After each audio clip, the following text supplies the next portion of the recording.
I think I'm live. I can't tell though.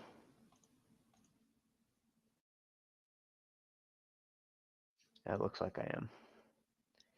I always gotta like bring up the stream on a screen on my PC and then just to check, because you guys in the comment section are like 30 seconds behind me or something like that. I don't know.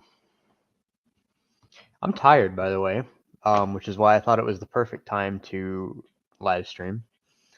And also because I don't have anything else going on this evening, and I thought, why not just do a little live stream? I haven't live streamed since like January, so a couple people in the chat already. Sam's here. Hello, Sam. Kale, of course, and Conrad as well. Typical viewers. Good to see you guys again. Oh, I don't have a whole lot planned for this. Actually, I have some Bricklink orders that I need to go through, which are hanging out in the background. So, it'd be a good thing to go through these to start with. Not tired? You took a 3-hour nap today? Well, that's nice. I'm jealous of those people that can nap without like feeling like they wasted their day. So glad you're able to nap at least.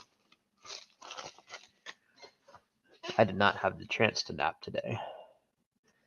I was at work and then have since returned home. Ate some dinner. Got some ice cream. There's a good ice cream place that's not terribly far away from me, which I probably go to way more times than I should, but I really enjoy it. I'm kind of an ice cream person. I blame my grandparents for that. My dad's parents love ice cream a lot, and it's nearly a staple. Not really, but you know what I mean. They usually all have a lot of ice cream in their freezer when we go and visit them. So, like I said, I blame my grandparents. Counting Bricklink orders. Just stay up building. That's a good idea. Hey JT, how you doing?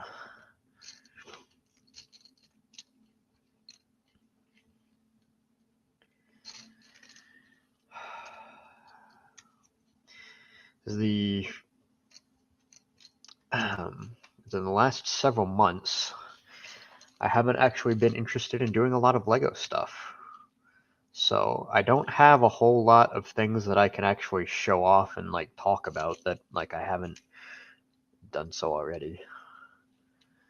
But starting to come out of that a little bit. Maybe later on during this stream I'll show off a little bit of that. I have been working on a couple things here and there. A couple different things. Not very many, but just a few things to kind of keep myself going and things like that. I've been working on a lot of other projects that are not at all Lego related recently, which is part of the reason why I have no less than, give me a second, 1, 2, 3, 4, 5, 6, 7,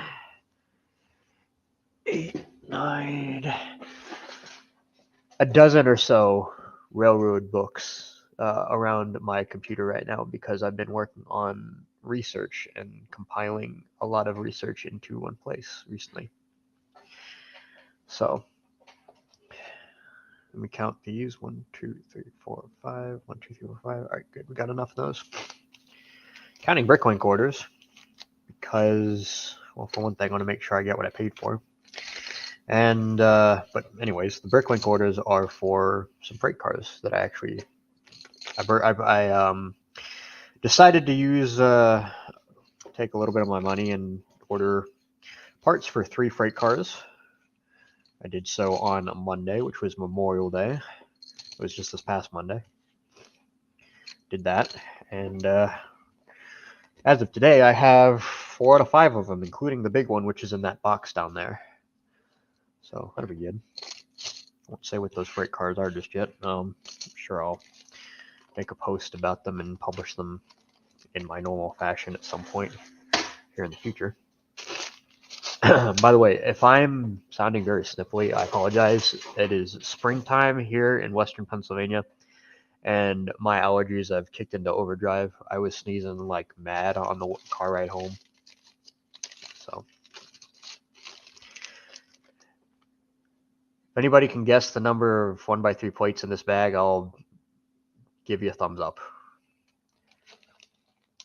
Brickwink says it should be 249. Whether or not there are actually 249 of these in here, I have no idea. But we'll make an effort to count some of them. Do I think a single PF train motor will be powerful enough to move a 1.5 pound Doodlebug through R40 curves? Probably.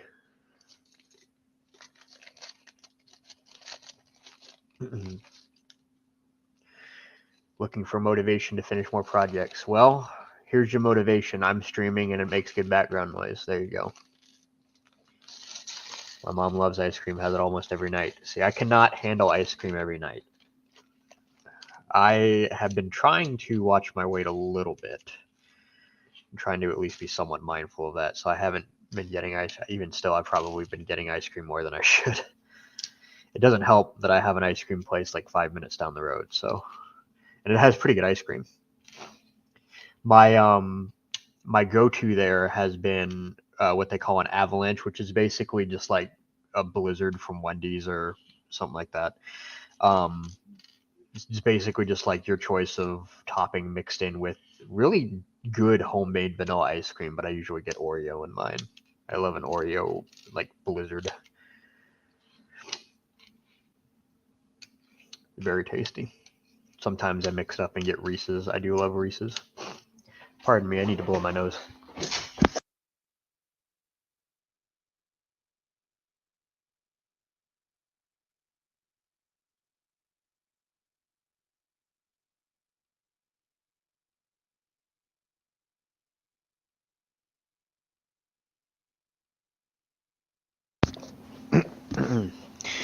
So if anybody has ever gone to like public school or gone to any kind of school where you have like the desks and then like those like spindly metal chairs on the floor with like a tile floor and something like that, and so like you move the chair back and it makes that really kind of sound, that is the sound that my nose just made just now into the tissue. So hopefully that's more of a comedic not visual but like auditory thing. But it is literally exactly what it sounded like. Oh boy. Stream's already off to a great start. Hope you guys are all well, by the way. Like I mentioned at the beginning of the stream, I haven't done much streaming or really much of anything YouTube related. I haven't done much Lego related this year, so I haven't had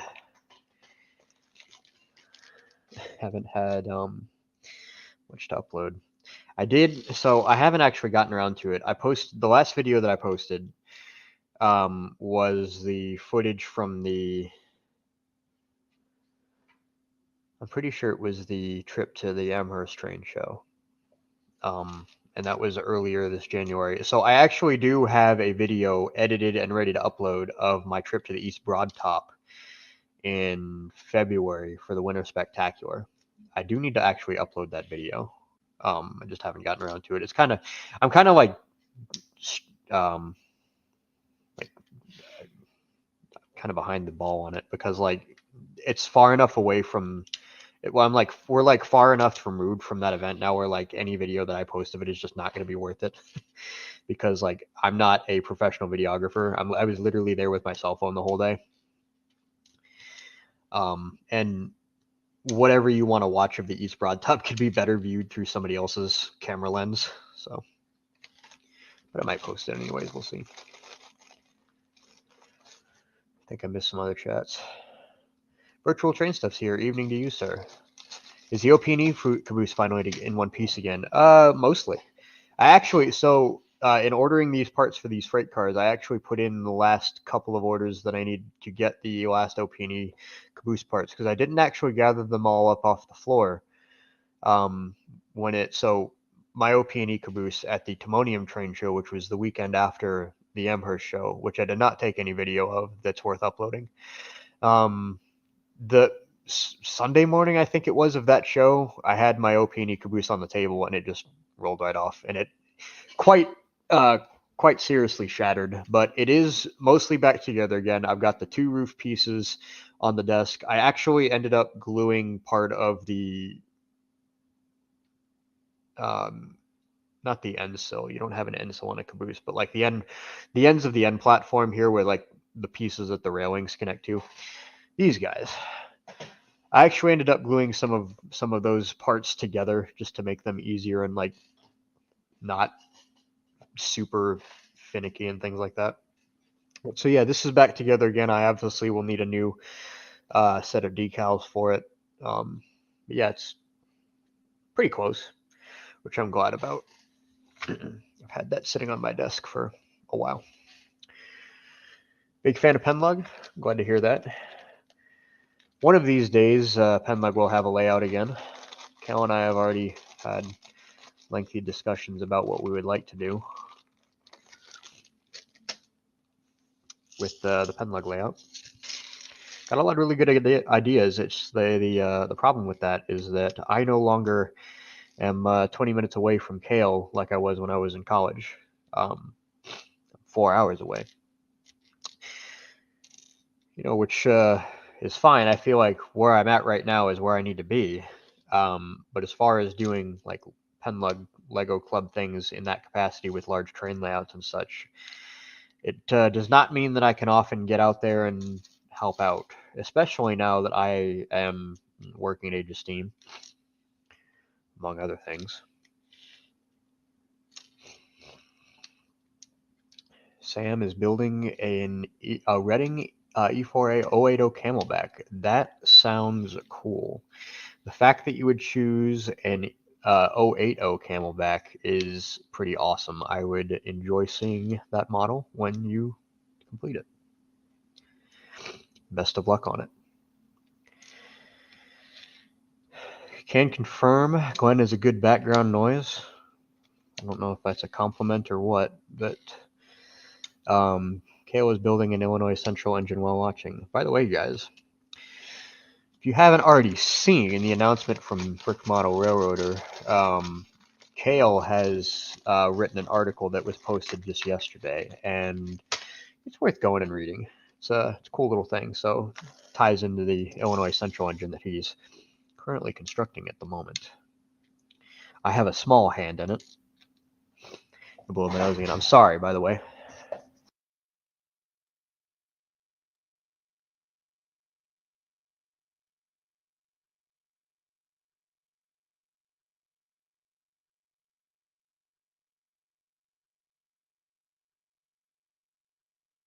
Just going to keep the tissue box within reach.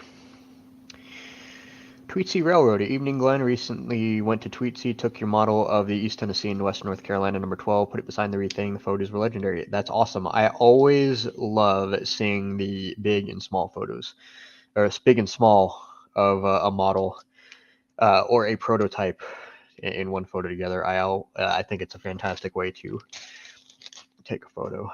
Just kind of sometimes make me wish my models were bigger so that they were more easily seen.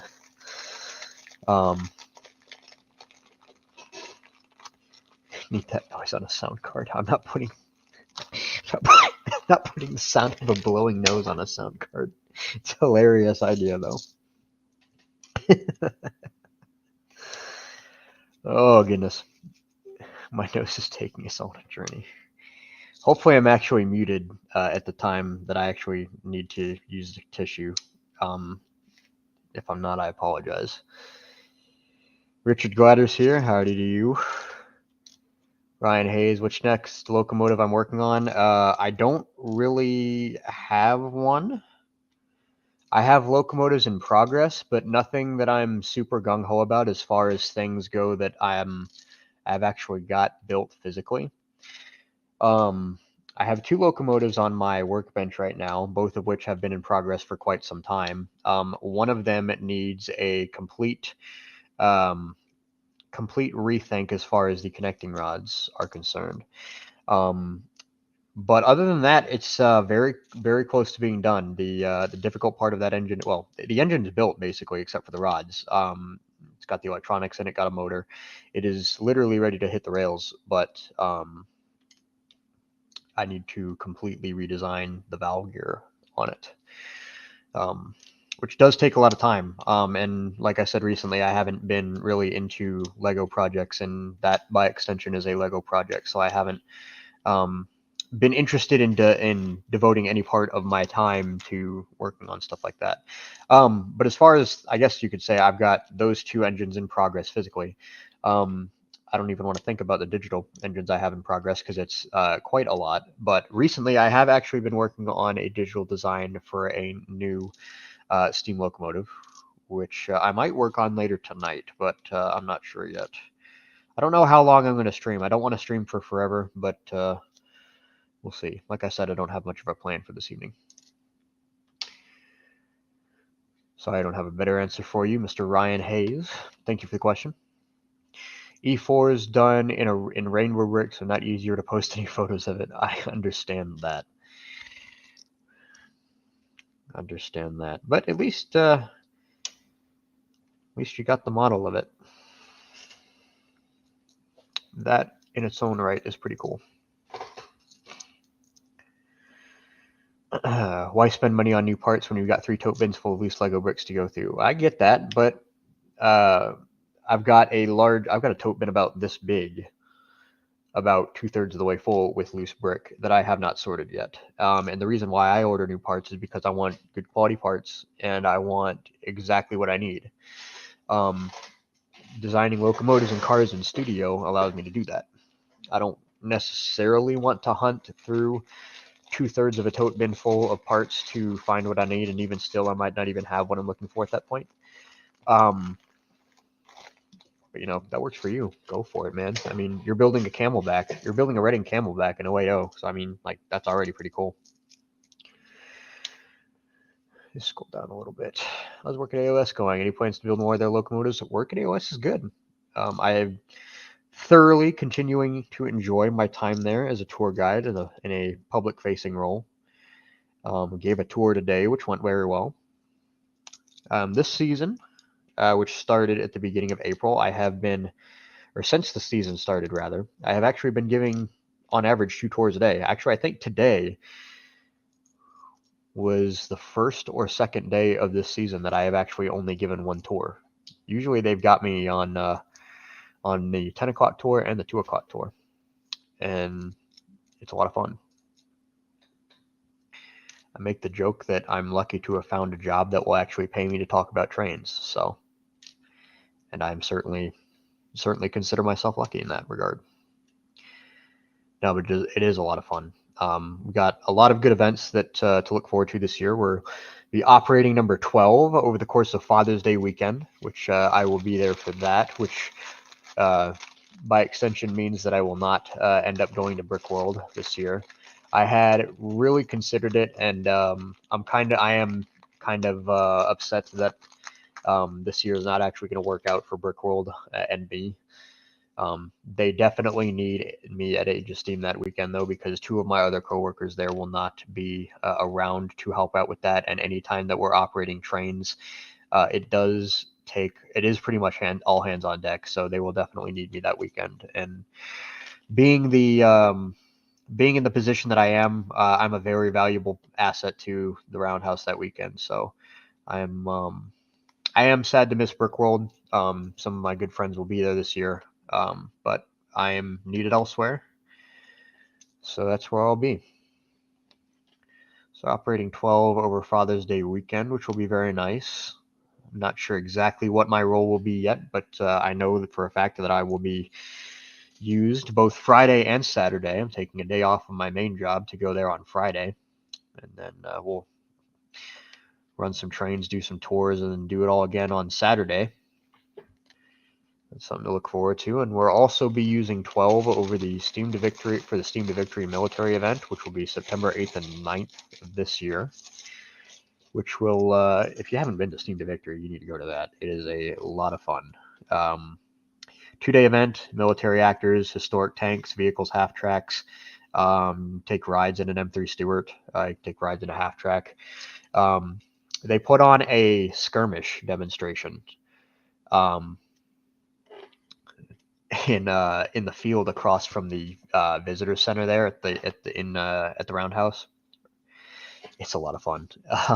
It's really fun to watch, and we're doing slightly shorter regular tours throughout those days, Steam to Victory. So rather than the regular 90 minutes, they're about an hour. We're doing train rides that weekend as well. So that's plenty to look forward to there. And then at the end of the year, we'll do the Santa Comes to the Roundhouse event again. So we'll bring Santa Claus in and operate number 12 and give you a chance to ride behind that engine to visit the big man himself. Tell him what you want for Christmas. Give me another good chance to use my conductor outfit, which was a lot of fun to assemble. It's the case of going above and beyond the Call of Duty in this case. There was no reason that there was absolutely no reason why I needed to show up there and resembling a full appropriate dressed Pennsylvania Road conductor, but I took it upon myself and I did it anyways. And that I'm glad I did, because I'm glad I have the outfit now, because that's kind of a cool thing to have. I just wish I got the chance to use it a little bit more. But anyways. Let's see, NP Minnetonka, hello to you, sir. What's the best way to order parts for Lego models built in a software? It depends on the software. I use Studio or Stud.io, which is available through Bricklink. There's actually a function in Stud.io Studio. Pardon me again.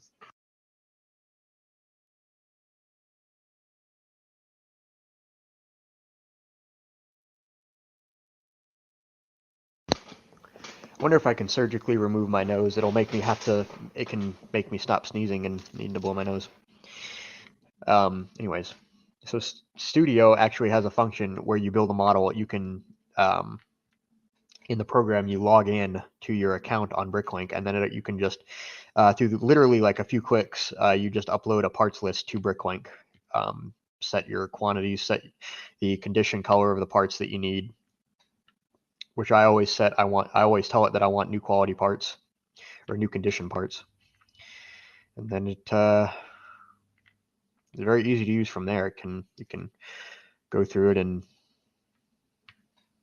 I mean, it's really easy to use. It's what I recommend.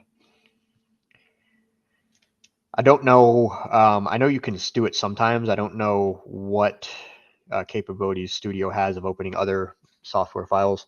You might, your mileage may vary, to say the least.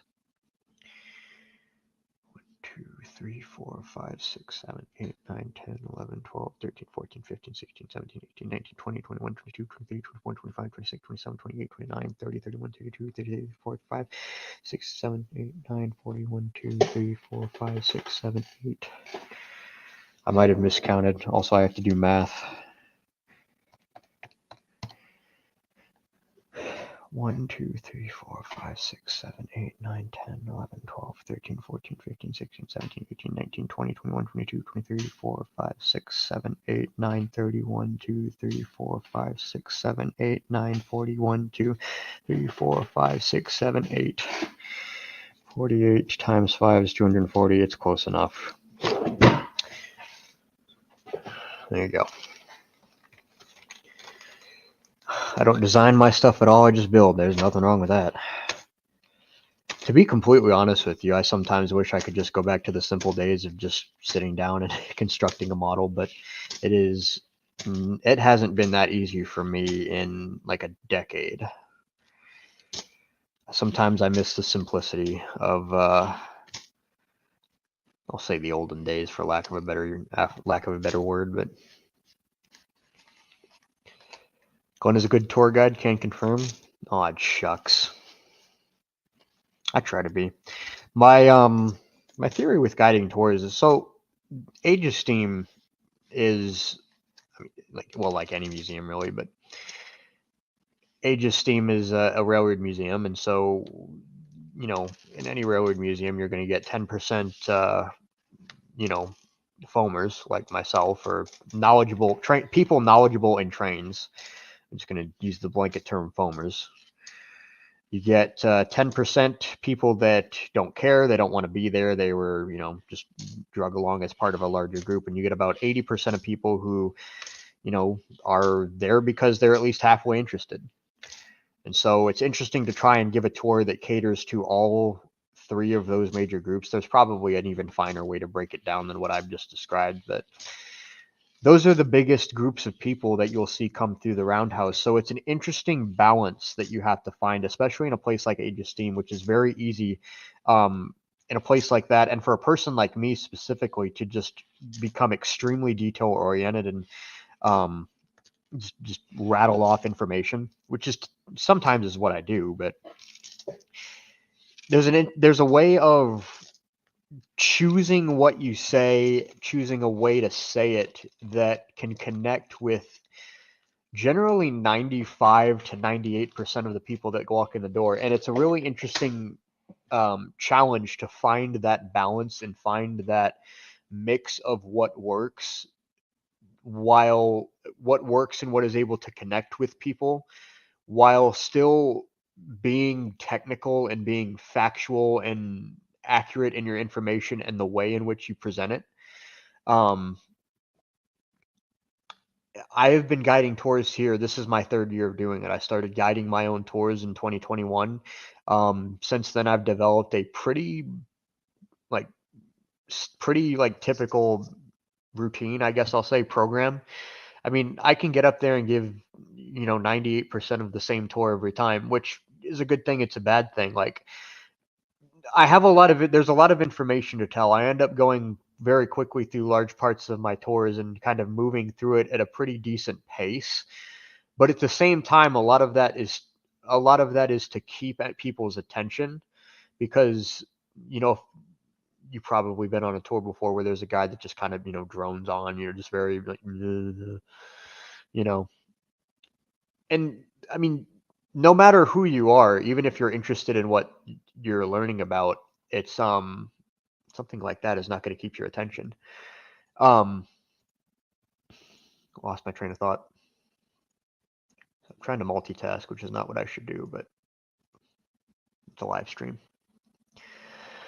So I was talking about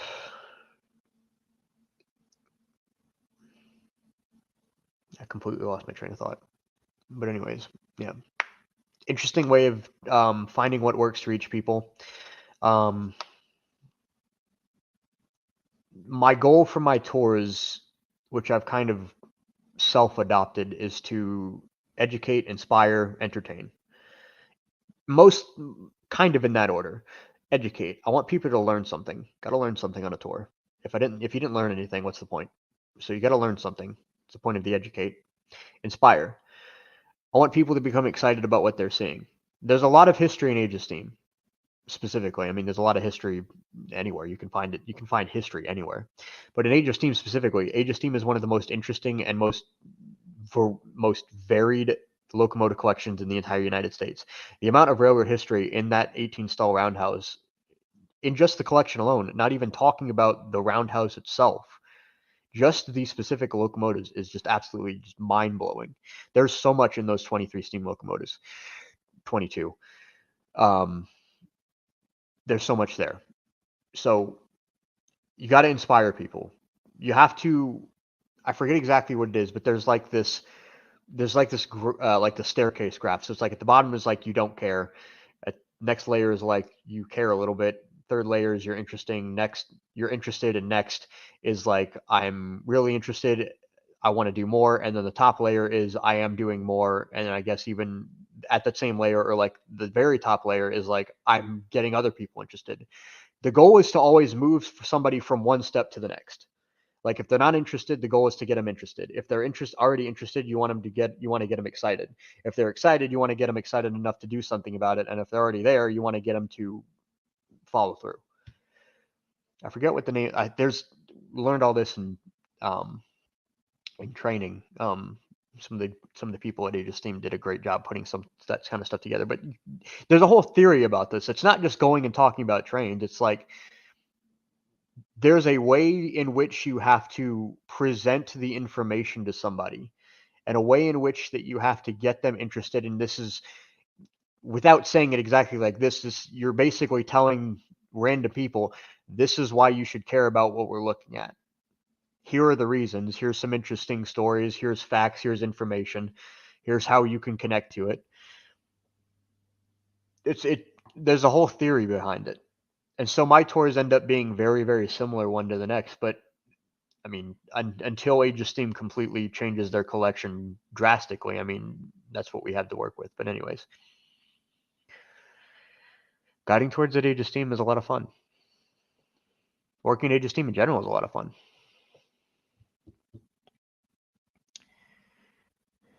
About done with the Bicentennial caboose, working on freight cars, modifying the 060 to be Wheeling and Lake Erie 3960. Neat. 3960 is it's a Wheeling and Lake Erie home-built copy, built 1935.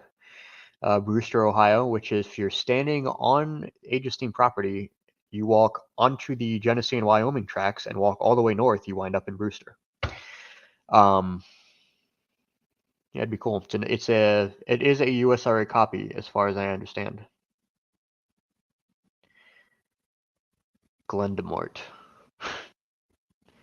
Replace it with the Mr. Potato Head piece. Oh, you're talking about my nose again. That would be funny. Doug, I need to get like the clip-on mustache too and turn into Groucho Marx. L-Jaw. No. Kale's such a boomer. Tips for making decals and lining Lego locomotives. Want to do with your Tweetsie model. Lining, I would recommend 1/16 inch stripe tape. You can find it on Amazon or a lot of hobby resources online. 1/16 of an inch roughly translates into half a plate of thickness, like 3 millimeters or something close to that. That's what I would recommend. Decal making, just ask Kale to do it. Pierce Bricks, hello to you, sir. Wicked to see you. Been loving all your photo posts at your railway. All the best. Well, cheers to you. Glad to see you up and about again. I've been enjoying your posts, by the way. Seeing your Instagram stories and your posts about your incredible British models always are a highlight to my social media scrolling. I mean that honestly. I appreciate the work you do, my guy. All right. You say crack this guy open. This is a box. I don't have a bucket. I do have a bucket.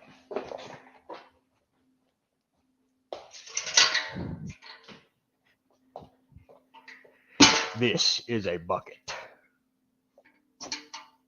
My nickel plate bucket. NKPRR. And inside of it is sand.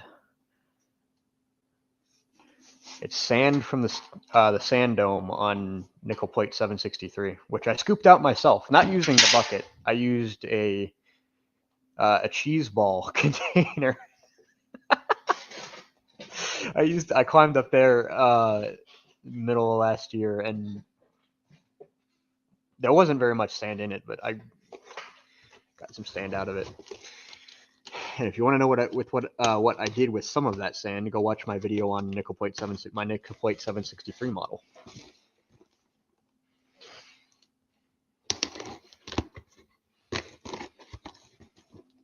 Sometimes I forget that I have that bucket. It's kind of a main fixture of my living room at this point. It just kind of blends into the background. Cool thing to have, though. L-Draw, ride or die. Well, more power to you. I can't stand L-Draw. I need 3 dimensions.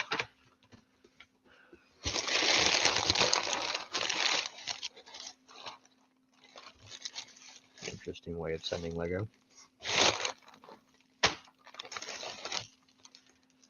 Bricks of ABS.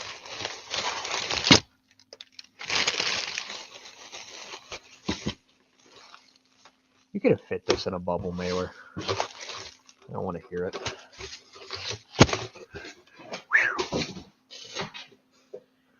The only thing you need to modify is U6O is the cab color, tender, top part, make it look like what the tender has. Yeah, the coal bunker. Narrow coal bunker on the tender. Kale was backed up on decal work, so when I said to just ask Kale to do it, that was a joke. Virtual train stuff says 763. You got that right. 763 is right there right now.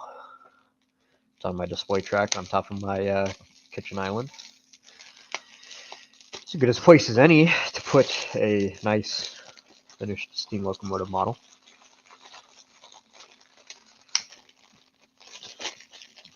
Tweetsy, literally just Google it. It'll come up, I promise. I was actually looking at some last night because I need some metallic gold, or chrome gold actually, for one of the two engines that is on my desk right now.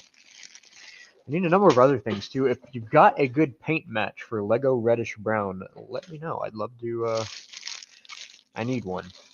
So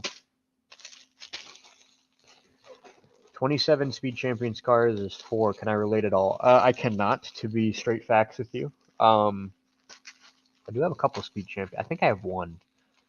I think I just have the James Bond Aston Martin.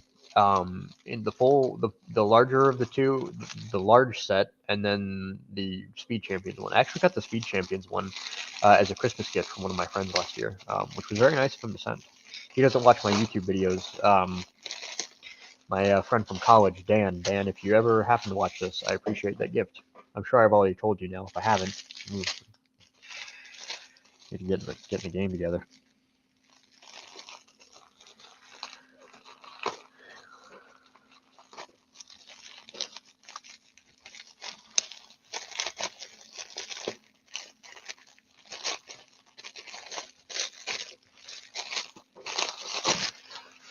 A lot of black parts in Bricklink orders, pretty much always.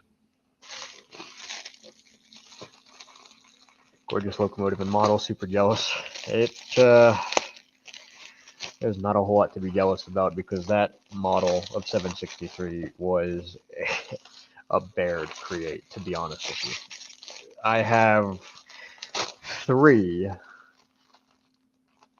2 or 3 separate files of Studio on my computer that is literally just me making minute adjustments to different things just to get the shape right. Before I even thought about the way that the sand dome would look or the shape of the cab or anything else. I think I said it in the video. I'm sure that I did. But 763 is far and above the most ground up new steam locomotive that I've designed since the Mohawk, I would say. There is so much in that locomotive. I can't even to be quite honest with you, I'm surprised that it came together as quickly as it did over the course of last year. I consider it nothing short of just amazing that happened.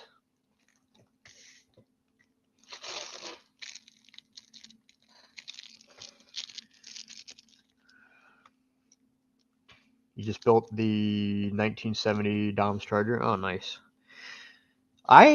So I watched a couple of Fast and Furious movies, but I can never get into them. They're like the Marvel movies of action movies because they just keep making them.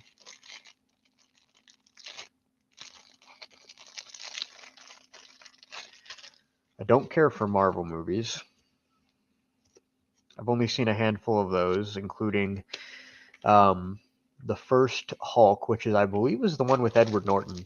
So not way back, like the one from 2008 or whatever.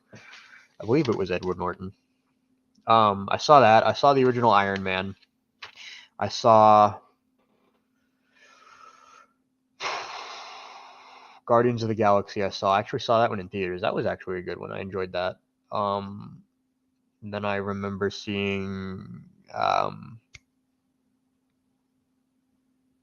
Endgame. I saw Endgame in theaters because it was part of my friend. I was with a group of friends for a bachelor party, And whatever one before Endgame was, we actually watched that one before we went and saw Endgame that same day in theaters. So I can't remember. Oh, Infinity War, that was the one. Infinite Warfare. I don't know if I want to count all these. I might just go with it. Just confirm that all of the parts are there. Well, each kind of part is there, and then just trust the seller.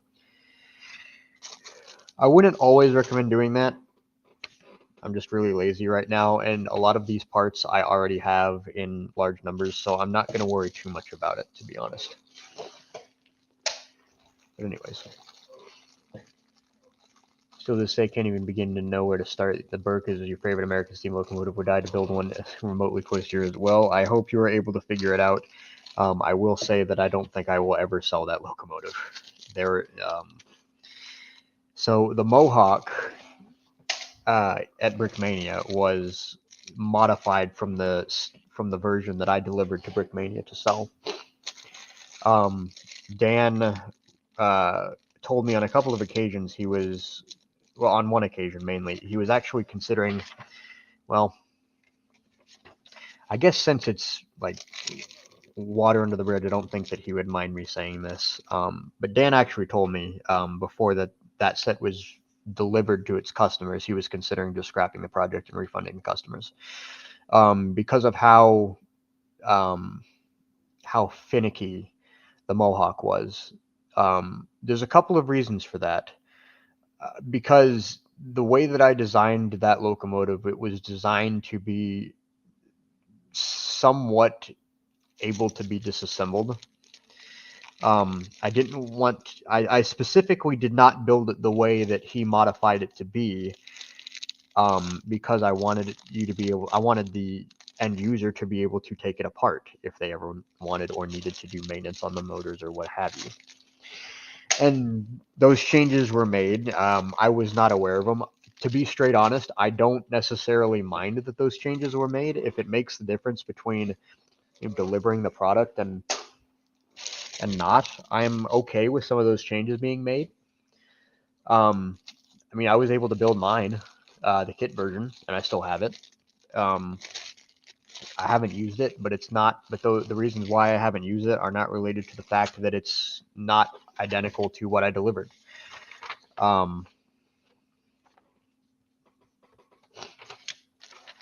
The Berkshire is the Mohawk on steroids as far as complication goes. So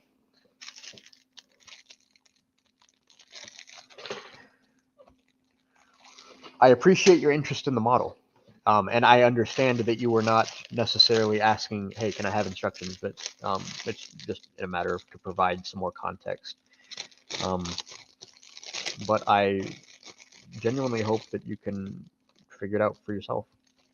Because, like I said in the video, the Berkshires are some of the most incredible steam locomotives ever built. The nickel plate, or the Lima Berkshires specifically, generally some of the most incredible pieces of steam locomotive engineering in the United States. And I'm glad I could stake my name to that model in Lego because of how genuinely good of steam locomotives they were. Like I said, I never imagined that I would have such an affinity for those engines, but I'm certainly very glad that I do now.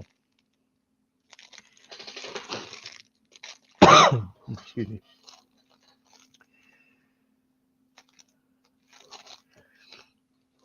Lego 763 is one of the best works I've done. I really appreciate that.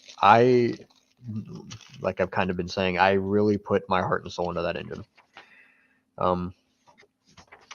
It got to a point where I kind of had like a moment, like an emotional affair in my head where I just kind of like, it all just kind of came to me at this one point and it was like, oh my goodness, I actually get it. I understand like the connection of like the kind of railroad that the nickel plate was, the design of the Lima steam locomotive, the advisory mechanical committee, all of those kind of things just kind of coming together to create one of the best steam locomotives that was ever designed in the United States, in my opinion. It was a lot of fun to make the model. Like I said, a lot of work to make that model, but I think that the effort was certainly worth it. because it seriously was a lot of fun to build that engine.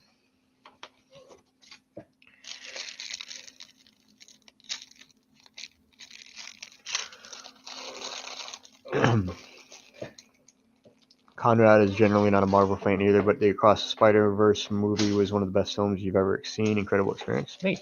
Well, I doubt that I'll see it, but I'll be less opposed to seeing it now that I've gotten your thumbs up and seal of approval.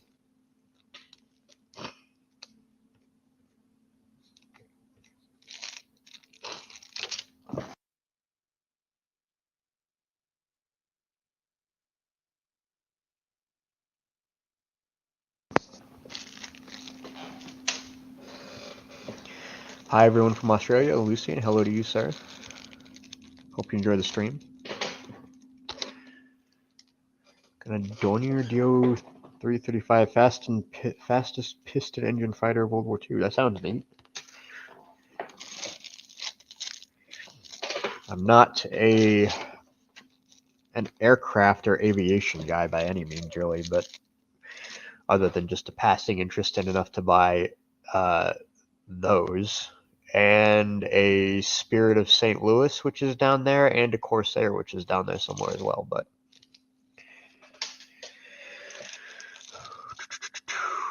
status of the Quad River 19. 19 is still in the back shop. Still in the middle of its 15-year restoration, which has been progressing. You'll have to take the tour to find out more.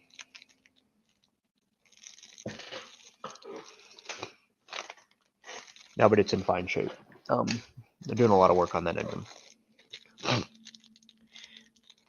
lot of very necessary work. I'm saying that not at all to disparage its previous owners. I don't mean that for a minute. But I will say that the engine has needed a lot of work. Thankfully, a lot of pretty much all of that work that it does need is getting done. It's something to be very happy about. I am certainly looking forward to its return to Steam, as you probably could imagine already.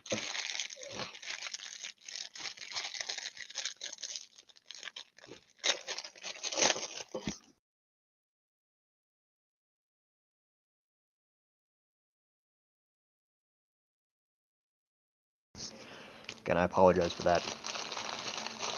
Had issues with sellers, including non-LEGO parts, especially tiles, small box of parts that are not legit LEGO that have always been included with the various orders. Always check. I'm gonna choose to be lazy. So if this comes back to bites me, it's nobody's fault but my own.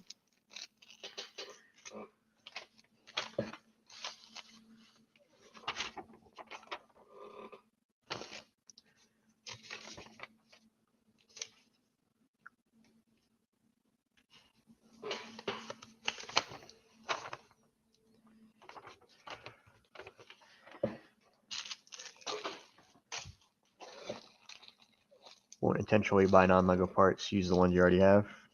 Fair enough.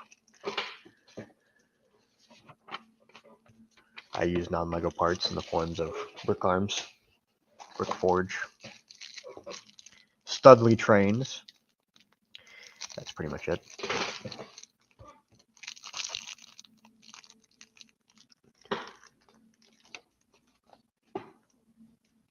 Go about designing. How did I go about designing the accurate driving wheels for 763? I started with a lot of photos.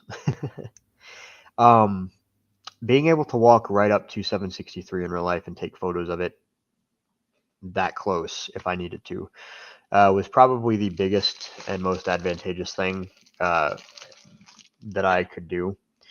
Having already designed wheels before was a little bit of an advantage as well, because I kind of knew what the starting point should be.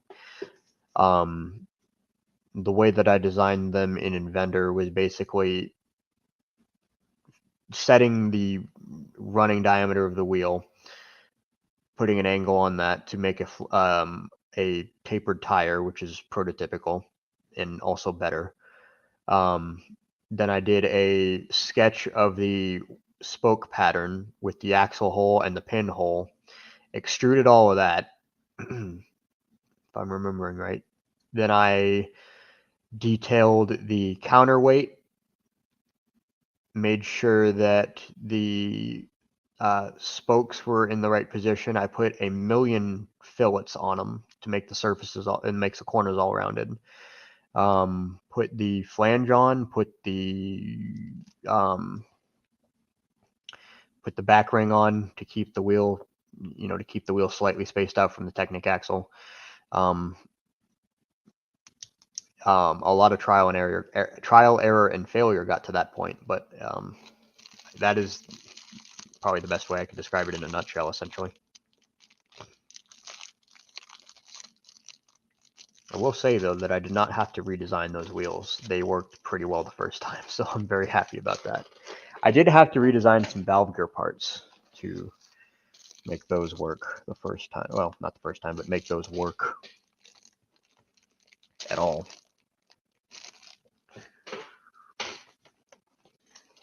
Took a couple of tries on some of those parts, but that's typical.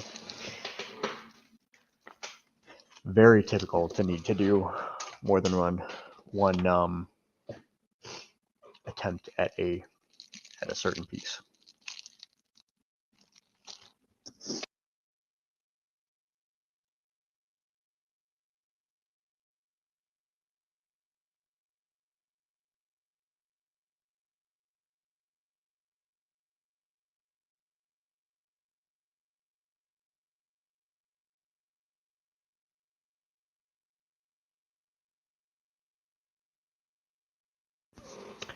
I love springtime, but I hate allergies.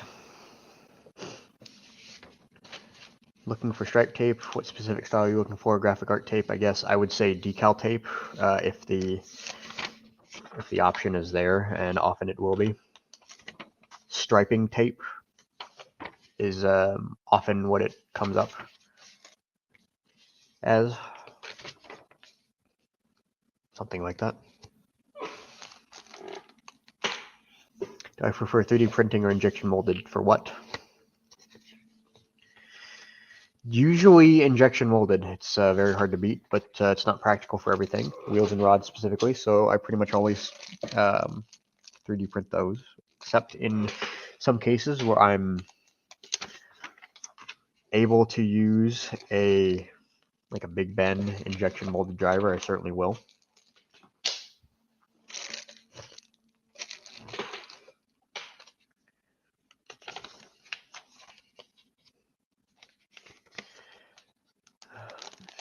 You're in the paramotor. Well, that sounds interesting.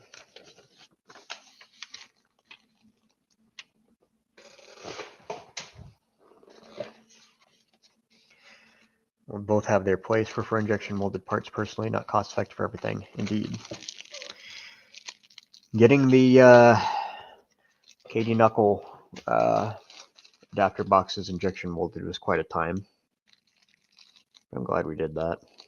I'm so glad we did that. I have enjoyed every minute of using knuckle couplers.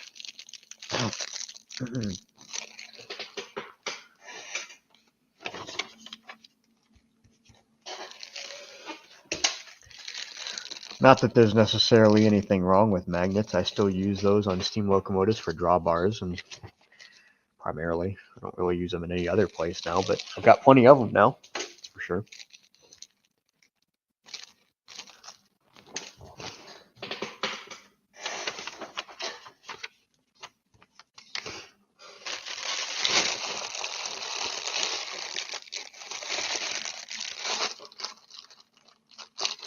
Particular brand, I cannot say one brand well enough over another.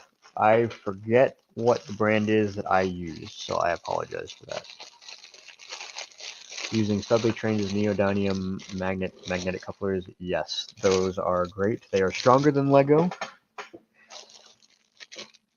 Actually use those on the steam locomotives as well to kind of increase the space between the locomotive and tender, which does prove to be very useful.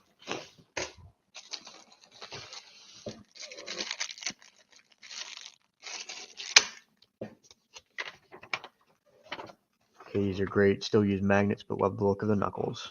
Fair enough.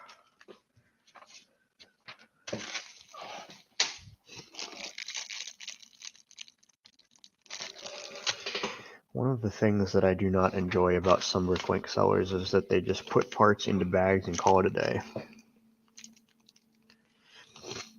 Like I said, if I wanted to be not lazy, I would actually count all of these out, but kind of just winging it for now.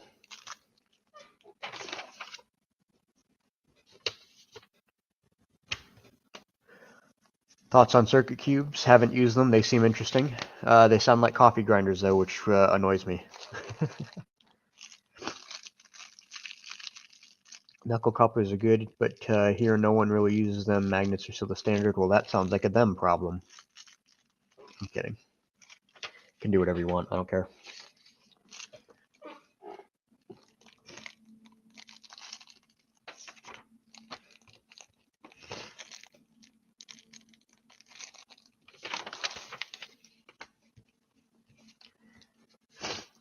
You're welcome. I use Technical Farms to connect local intender. That is, in my opinion, one of the lesser good options. I did that on at least one, maybe a couple of my steam locomotives, and I never enjoyed it. Magnets are better. Much easier to just separate them when you need, rather than have to fiddle about with connecting lift arms in places and things like that. But if it works for you, go for it. By all means.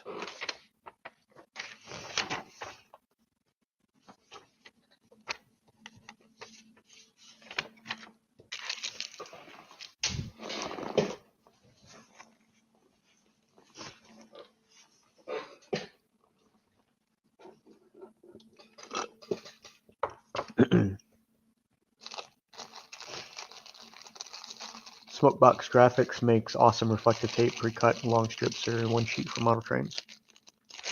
There you go.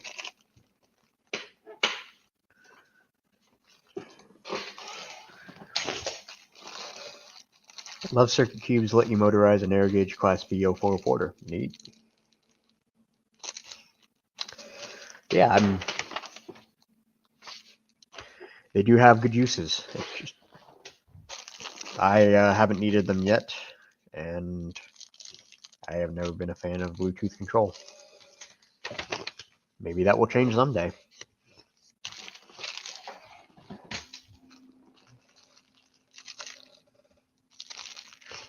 Dozens of lift arms already. Neodymium magnets aren't cheap. They're not that bad. I mean, if you, I am saying, I mean, I should have probably said it a little bit better, but if you want to use a lift arms, I mean, if it works for you, then go for it. I mean, who am I to tell you what to do?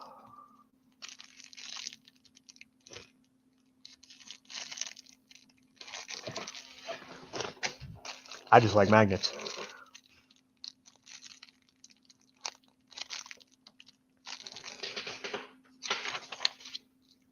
They get the job done for me.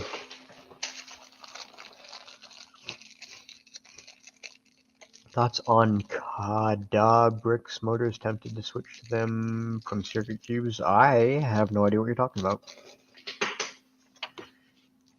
I haven't even heard of those.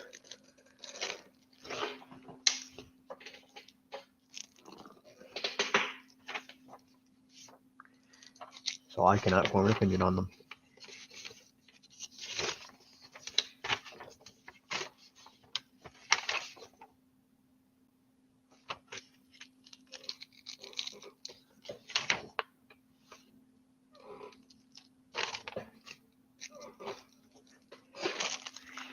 I'm sure I missed a bag of parts in that box. I'll have to go back and look at it again.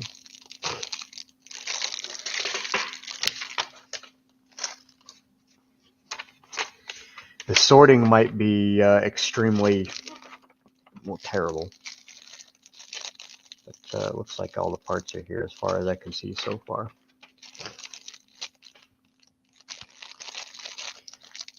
Believe it or not, even I get to a point where I'm like, yep, good enough, and then move on. Tonight is one of those kind of nights.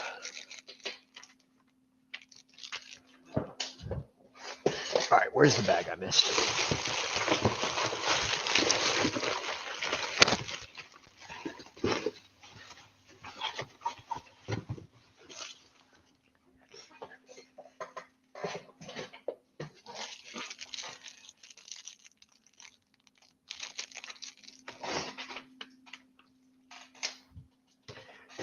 Let there be light.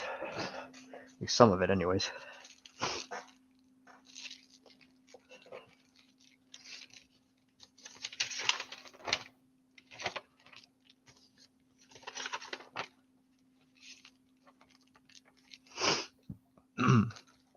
Super strong small neomagnets from Bunnings for 30 for $2. There you go.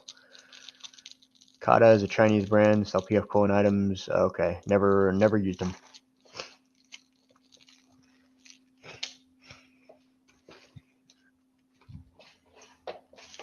Oh, I'm not missing a bag in the box that the parts came in.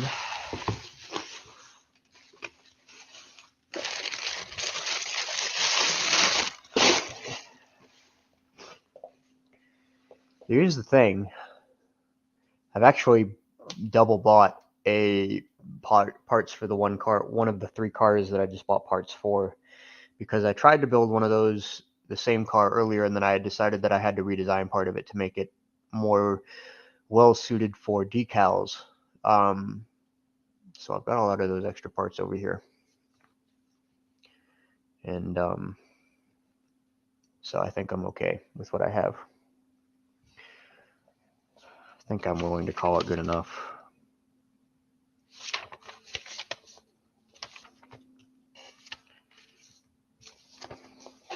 If not, that's on me. But I think we're okay for today.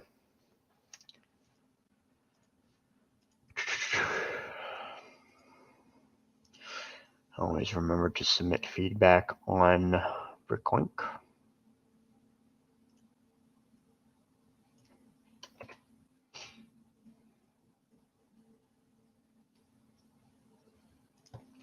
All right.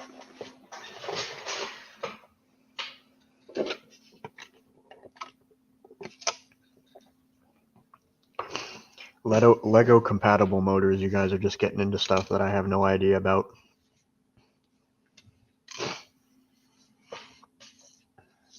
I do have this out on my desk right now. I was enjoying this earlier this week. If I can, there we go.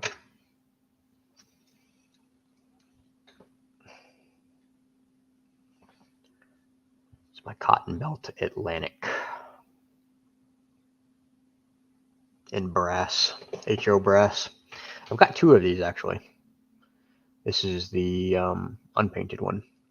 It's essentially new old stock. I say that because the lead weight that came in the box with this engine was not actually installed in the boiler. It's just still in the box actually. The front side, those iconic Cotton Belt ladder steps here on the front.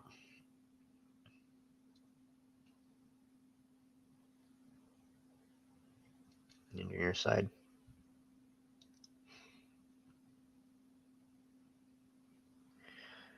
I love this little thing. It's one of the worst brass models ever made, apparently.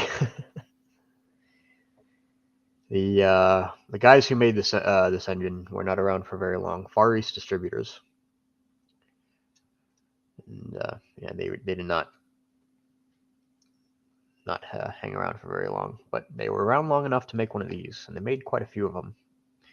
Maybe not quite a few of them, but they made enough of them that they are not ridiculously uncommon. I've seen probably like a dozen come up online over the years, and I own 2 of them. So the other one is painted. Unfortunately, one of the crosshead guides got knocked off. Actually, unfortunately, it was by another guy who I was discussing trying to have this rebuilt and like modified into like modern standards for a HO scale brass steam locomotive, and he was testing it and knocked a crosshead guide off and basically just handed it back. He said like, yeah, you're going to want to fix that. And I'm just like, okay. And I just walked away at that point with my model. I'm like, kind of dumb. So I have this one, which is in better condition. I have actually I don't even have any clue if this runs or not. Has the original motor in it, open frame motor, rather than the more modern, better can motors in it. So, Cotton Belt 442. Got the tender, of course.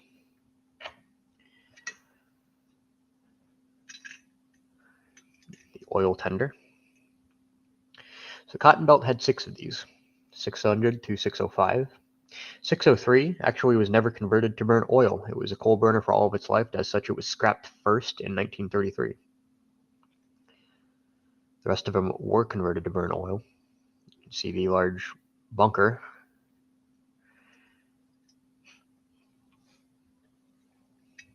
Very Cotton Belt styling.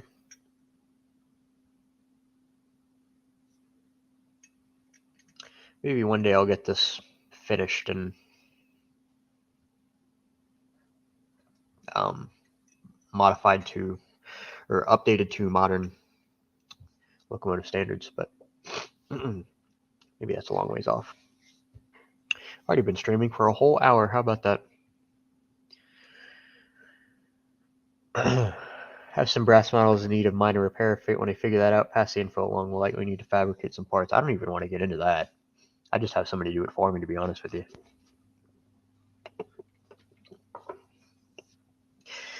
Brass models are just a whole realm of things that I can't even get into. I mean, I could if I wanted to, but like, I feel like the time that I would spend doing that could be better spent doing other things, at least for me personally. If we happen to have a photograph of St. Louis Southwestern 600 out here on my desk as well.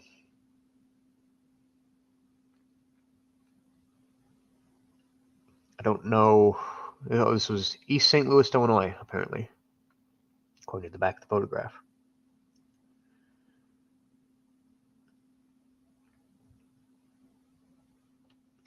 Nice little engine. Got a couple more of these photographs somewhere.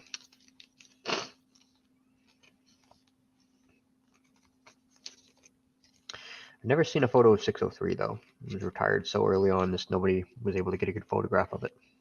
Nobody's actually seen a photo of 603, as I understand. So, anyways.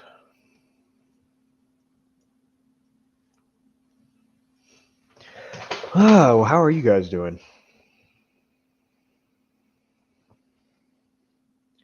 It's been a day and I'm already tired. I say already. I mean, I've been awake since 6:30. And active in that amount of time too, so.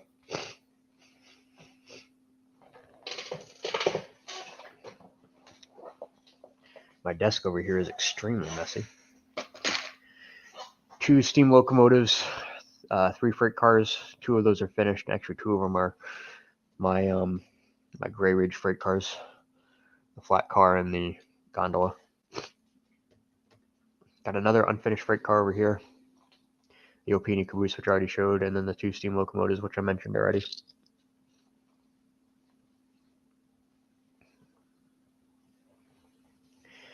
Really, that's all my unfinished stuff. Well, it's not, but I've got, so on my bookshelf here, on the top shelf, actually that's the Spirit of St. Louis. You can just see sticking out there. On the top shelf, I've got a steam locomotive, I think 2 cabooses, and a diesel locomotive. The diesel locomotive is the Boston and Maine F3 that I had built for me. I say it's unfinished because it doesn't have any battery or any control system in it. So, and I have a steam locomotive up there, and then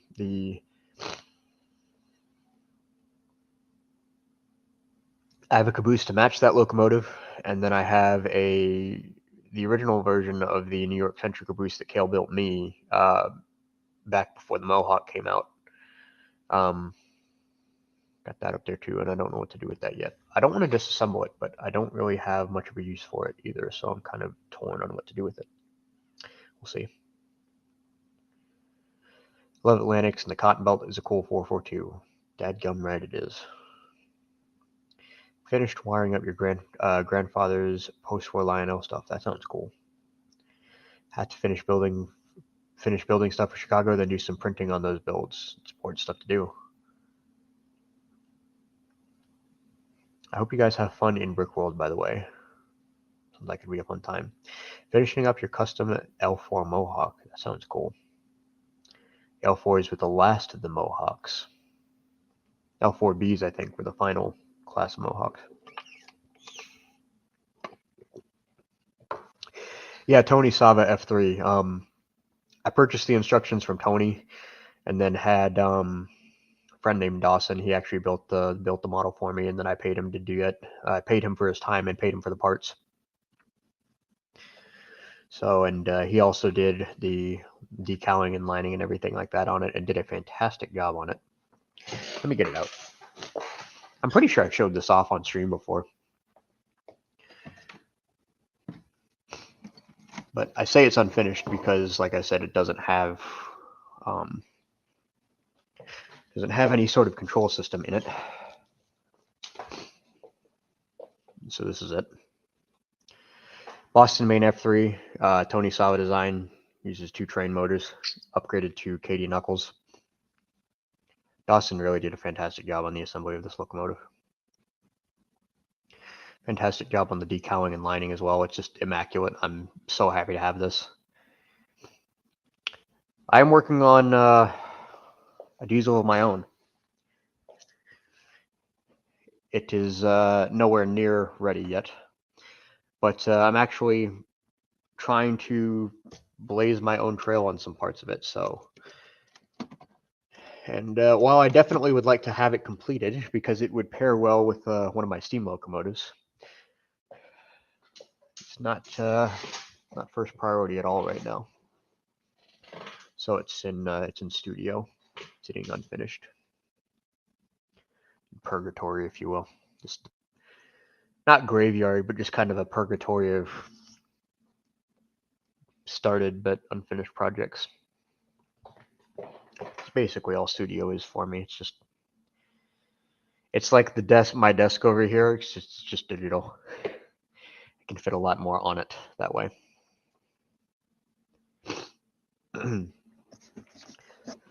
Be back in a minute, guys.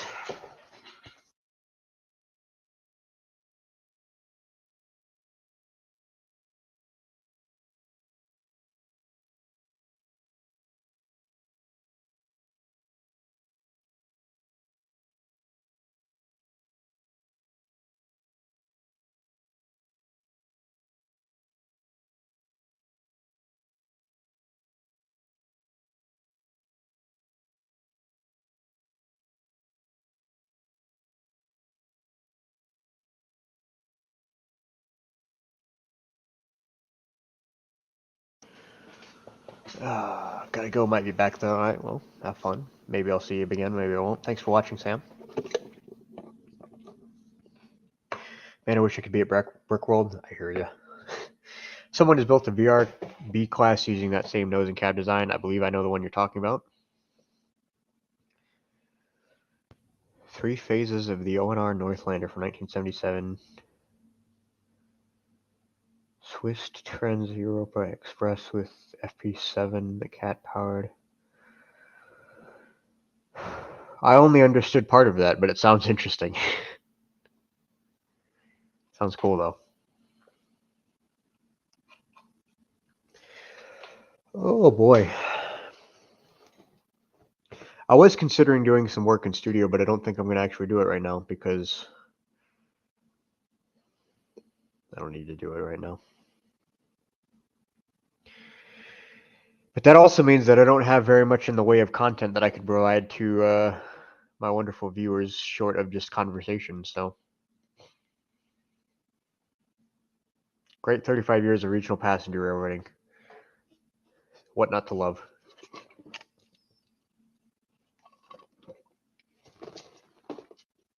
What not to love?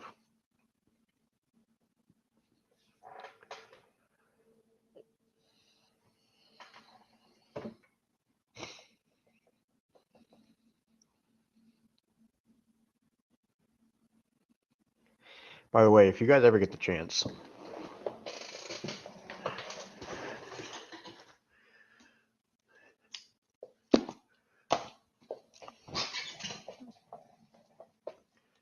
this is actually a really good book.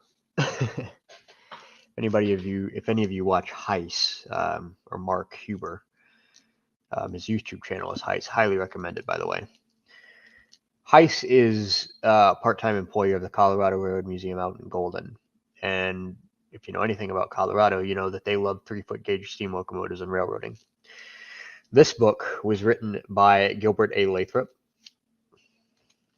that guy, and it's a one-for-one compilation of stories from his father and from his uncle about their time on the Colorado narrow gauge. I mean, Gilbert's dad, who is Lewis Lathrop, literally built part of the Colorado narrow gauge and was an engineer, an engineer among several other roles on the railroad, as well as his uncle, Carl Lathrop. So this is a wonderful collection of stories from both of those gentlemen. And I'm about that far through it. I've got about maybe a third to read left, and this has been one of the legitimately most interesting books I've ever read. It's absolutely just amazing stories. So if you can find one, I highly recommend it, because it's Mark's fault, because he brought it up to people in his videos, and since then everybody has been looking for a copy of this book. I was lucky to find one. Thankfully I did. I'm glad to have it. Some genuinely interesting stuff. I actually got Heiss to sign mine. I met Heiss at East Broad Top earlier this year in the Winter Spectacular, so he very kindly, might I add, wrote me a small inscription on mine and gave me a signature. It says, if you're curious, it says, uphill slow, downhill fast, tonnage first, safety last, which is a very common like railroading thing. And then the second part comes from one of the gentlemen who is heavily involved with the DRGW 491. If my memory serves from what he told me, it says, little drops of water and little grains of sand can't stop the trains of the Denver and Rio Grande. Heiss. So I've been enjoying reading this. I would not consider myself a reader at all, really, but I'll read something like that. A lot of fun. Plan to read this all the way through. I also have essentially the next book, which is Rio Grande Glory Days by the same guy, Gilbert Lathrop, which I believe this book is a collection of Gilbert's stories specifically from Narrow Gauge. I've also been working on reading my way through Locomotive Boilers from the International Textbook Company of Scranton, Pennsylvania, which has been really nice so far. I have a handful of these, which I purchased in a set, but just to give you an idea of some of the content that's in one of these. Got nice fold-outs. If I can remember how to fold it out. Steam boiler diagrams, among other things. I think I got 19 of these in the collection that I bought. So, worth getting if you're into train books like that, or the technical side of it anyways. You can't really see it, but I've got a pile of books this high on my end table alone. Just books that I have bought but haven't read all the way through yet. I believe there's a couple in there that I have actually read. Berkshires of the Nickel Plate Road by Kevin J. Holland. I have read through that one. Magnificent Machine, which was published by the Fort Wayne Railroad Historical Society. Highly recommend that one. It's a collection of stories of the restoration of the 765 and having operated it in its second career.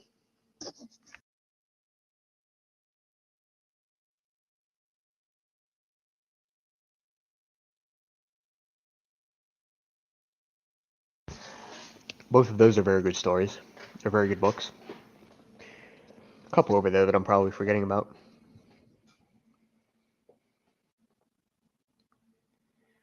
Oh man. Recently got some research books for the studio project that I have going on right now. Basically an engine and 3 passenger cars. But unfortunately that book did not have the... That one stuck up on me. That book unfortunately did not have the information that I was looking for, so did not... kept keeping it obviously, but did not read that one all the way through. I might not, but... Nerd Brick, welcome to the stream. DLT Berkshire, welcome to you as well, sir. Thank you for your compliment. Nice work on your Yogo steam locomotives. Really appreciate that. It is a labor of love. I wish I could say I've done more with it in the earlier part of this year, but I haven't. Only very briefly worked on one of the 2 locomotives. Well, actually, worked on both of the 2 locomotives over here that are in progress this year. And then within the last couple of weeks, I've been working on a digital design for a new steam locomotive and some cars to go along with it. So I would like to do some things in the second half of this year. Well, we'll see how it goes. Currently just being busy with Age of Steam and work and life and things like that, the other stuff. Doesn't always mean I can put time towards Lego. I also have other projects that aren't Lego. I'm working on doing a lot of research compilation right now for things. Some bigger projects that I have going on outside of Lego. Plenty to be excited about though. But that means usually I can't put all the effort into Lego. I did this week, like I mentioned earlier in the stream, which I guess if you're just joining, you wouldn't have seen, but I did actually order parts for 3 freight car models, which I was just sorting out here in the earlier part of the stream. So hopefully we'll be able to sit down and maybe tomorrow spend some time putting some of those together, because the 2 of those are actually not very complex. I'll just tell you, it's a flat car and a tank car. Neither of those are very complex designs, so I might be able to sit down and put some of those together. The third one's a box car, which is a little bit more complex. It's actually another single sheath car. I want to do things a little bit differently that I did with my Southern Pacific single sheath car that I showed off on stream whenever it was. I did end up taking good photos of those of the cars that I built in 2022, but I never uploaded those to like Flickr or anything, so maybe I should do that. How's it going? Can't complain. Busy, like I said, but it's not bad. I would certainly not say bad. Just a lot of things going on right now. A lot of things keeping me busy. A lot of things that I want to put time to that I feel like that there's not enough time in the week to do it, or I can't. Sometimes I just don't want to do it because I'm just worn out from work or worn out from days at Age of Steam or anything like that. So, but overall pretty good. Thank you for asking. Hope you're doing well as well. Science teacher found a book in your basement, Locos of the Philadelphia and Reading. There's a pouch in the back cover diagrams of Reading locos, including the E4A. That's pretty cool. Do I think 763 could visit the Cuyahoga Valley line when restored one day? Well, that would be cool. But that also means that 763 has to get restored, and I really don't see that happening. I wish I could say I did, but I don't think that will happen. Got a Norfolk Southern Jeep 9 from Etsy. Some guys make custom locos and cars, sell them pretty good. That sounds cool. Very nice. Hope you're enjoying that new purchase.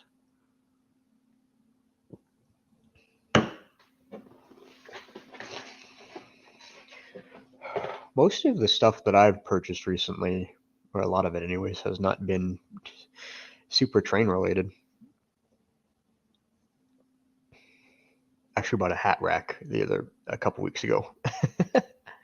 I have like hats and things like that, obviously. One of the things that I've gotten into over the course of 2022 is historic clothing. railroad appropriate clothing, things like that. So I have a conductor hat, which I used for the Santa Claus event. I have 3 made to order. I can show those off. I have 3 made to order engineer hats that I got made for me by Chris LaRose, which if you've not heard of Chris LaRose, what in the world are you doing? Because he does some absolutely fantastic work. They're just moving some hats around. I just want to make sure that I don't permanently ruin anything by where I'm hanging it on the thing. So this is the first one that I got made for me. This is a herringbone stripe engineer cap. Really like this one. I like them all, but they all kind of fit different roles. Classic, nothing wrong with it. Herringbone style. Yeah, herringbone style fabric. Second one I got was early this year, which is the Wabash stripe. And now this is, I really love this one. Wabash stripe, you'll notice just kind of dotted stripes. That's Wabash stripe. So Wabash stripe cap. By the way, if you want one of these, I'd highly recommend getting it sooner rather than later. Made to order, your sizes, handmade in the United States. And then I got this one, which is the Hickory Eastern Standard. So it's the hickory stripe on top with a dark indigo brim and band here with contrasting stitching. And I actually wore this one today at Age of Steam. So I cycle through these just on whenever as I feel like it. Having the hat rack here kind of makes it a lot easier to just grab one on the way out the door. I've got my chore coat hung up on it. My Pointer brand chore coat.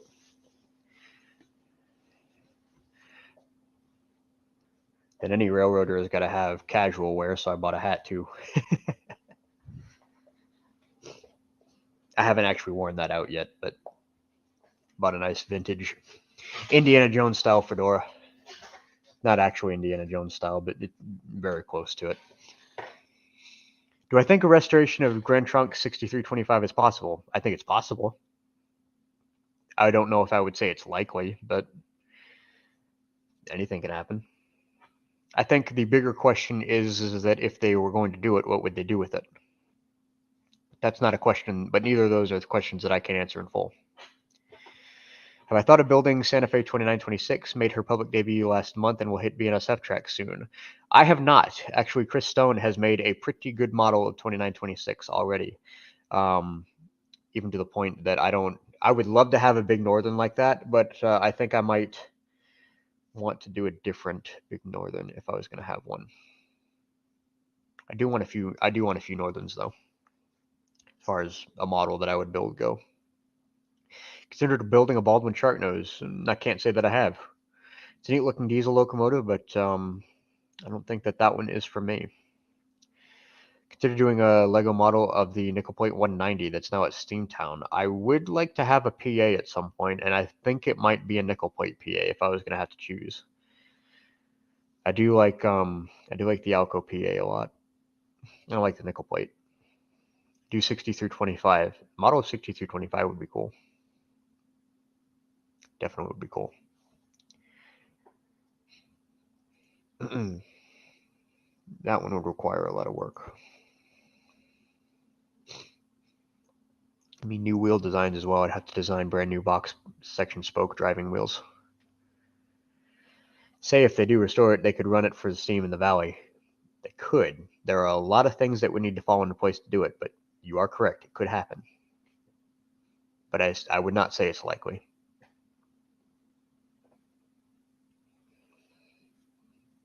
Much as I want to believe otherwise. But there comes an interesting balance between what makes sense, what genuinely does make sense to do, and what I would like to see happen. I would love to see every single steam locomotive at Age of Steam be restored to operating condition, but it's just not practical. And 763 specifically, with 765 already in operation, and we're getting 2716, and we're 1225s down, but in running condition. I mean, SRI is going to keep it in service. I mean, that's 3 Berkshires of essentially the same design. in operation. So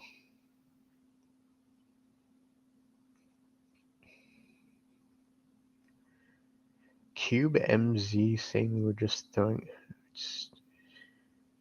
I'm not sure what that is. I assume it's some very interesting non-United States steam locomotive, but you have to elaborate on that. Thinking of about trying to build a Uinta 2 662 narrow gauge tank engine. Well, best of luck to you with that. Narrow gauge articulated. That's a challenge. Sounds cool though. I do the Uinta railroad is pretty interesting, and their articulated are just absolutely fascinating.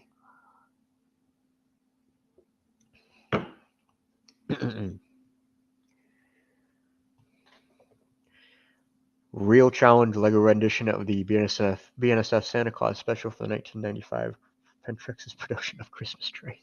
You guys are getting too specific. I don't think I could. I don't know if that is something that I would enjoy doing. I don't know.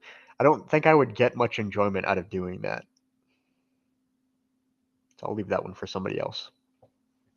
I've already got plenty of projects that I would enjoy doing that I can't even, complete at least right now. So I'd spent some time putting together a Google spreadsheet of like the list of models that I would like to do, and see if I can pull it up.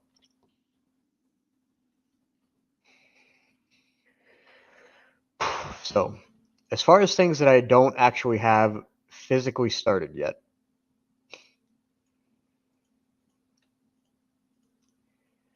4, 7, 8, 9, 10, 11, 12, 13, 14.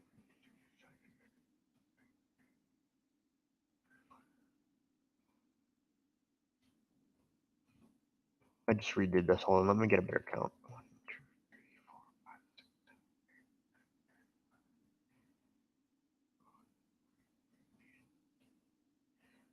So bad at counting.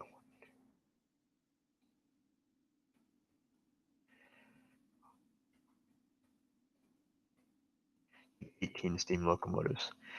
Those are just the ones that I actually have really legitimate interest in doing. I have like another 25 or so of ideas that I would really enjoy doing. But I just don't know when I'm going to get around to them all. I mean, I have to pick and choose, and Lego is not the only hobby that I have. There, like I said, there are other projects that I'm working on. So it's just at some point something's got to give. But for now, I'll do all I can. XDSB diesel that the freight company Cube imported to Australia in 2008. They look like a cake tin. All right, now I gotta Google it because of that explanation. All right, what was it? QUBEMZ diesel. What does this look like? They do kind of look like. Google, give me a good photo.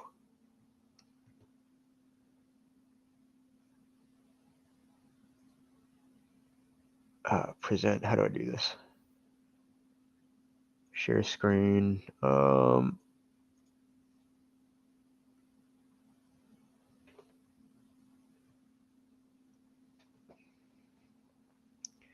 typical 6-axle diesel, I suppose.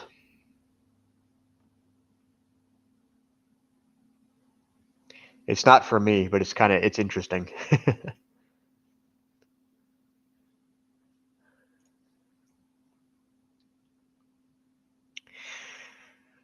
Also considering a 4-trick Shay. Yes. Shay is something that I would like to have, but I need a little bit of engineering help on that. Well, I don't know if I needed the help. It would just be more of a matter of just sitting down and figuring some of those things out. I did actually start a digital model of a Shay, but this was a while ago already. But it's not a true Shay. It's I forget the name of the guy who figured it out first, but it's kind of like a Shay where instead of the trucks moving like this, they kind of move like this. So like they're hinged like this at one point, but rather rather than like a Truchet, whatever. I did start it, but I think I'd go from the ground up if I was going to do it for real.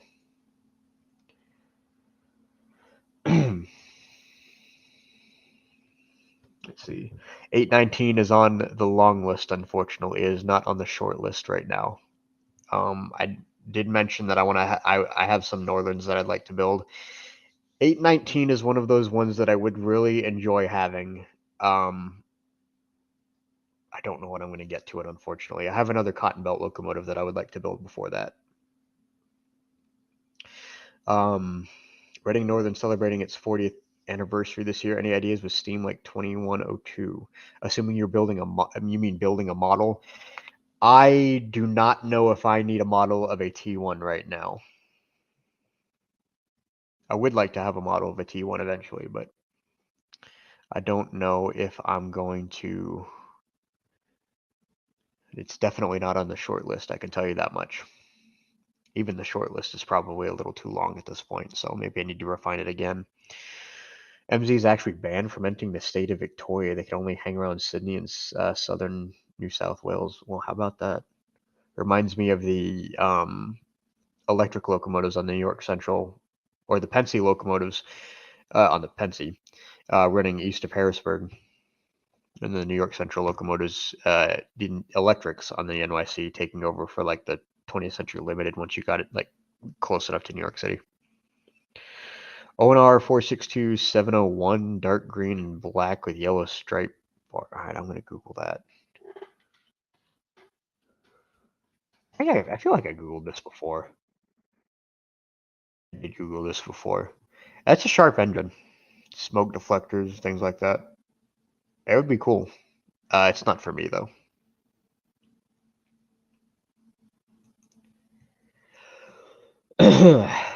Man, you guys are throwing out some interesting ideas. I'm enjoying this. I wish I could. I do wish I could build a lot quicker than I do. I don't want to force myself to do anything. Because when I build Lego, I want to get some enjoyment out of it rather than having it feel like a chore. Sometimes recently it's felt more like a chore than anything. But I have been enjoying this one project that I got going right now, so I'll try to use that for all it's worth and hopefully maybe finish it this year. I honestly have no idea. I would love to have this new steam locomotive in the cars for it at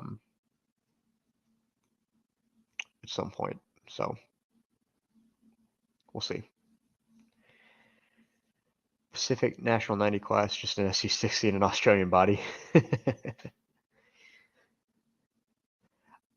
Nobody has made a Lego model of Russian decapods like Fixos 1630 yet. They have. Let me to educate you. Where's Flickr? That's an old model before I get too far into this.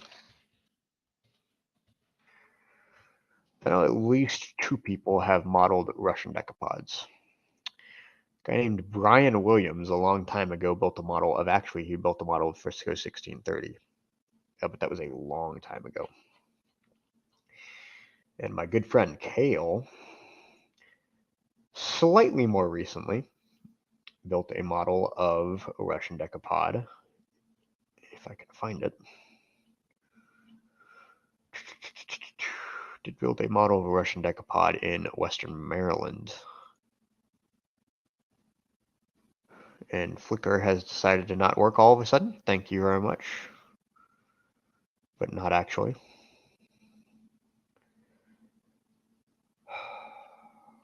It might take me a minute to find this. Bear with me.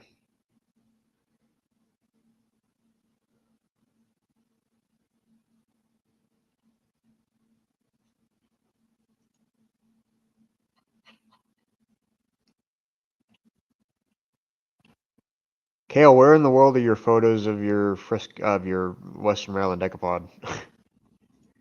I can't find them on Flickr because you have too many Flickr albums. Oh man.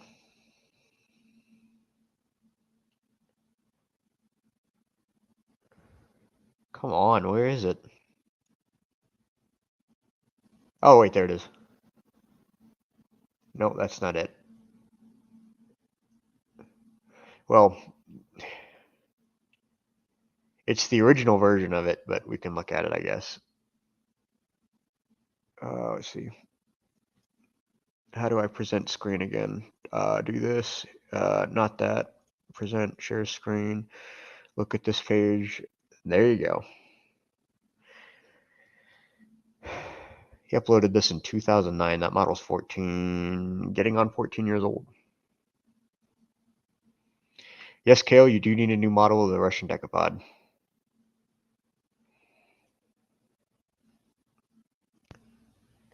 Kale sent me it on Flickr. Where is this at? Oh, here's the new version. Yeah, that's what I'm looking for. Why couldn't I not find this? There you go. That's the new version. There you go. Russian Decapod. I don't know why I couldn't find that. Flickr's dumb.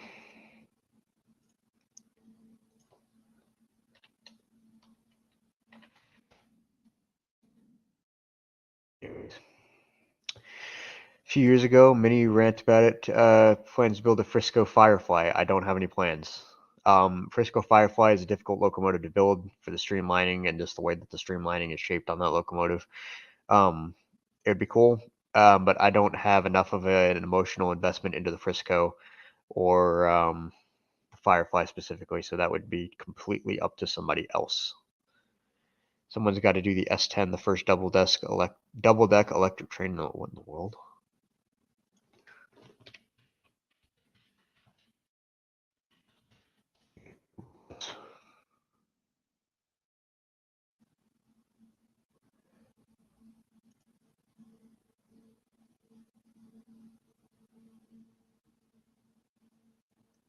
It won't be for me.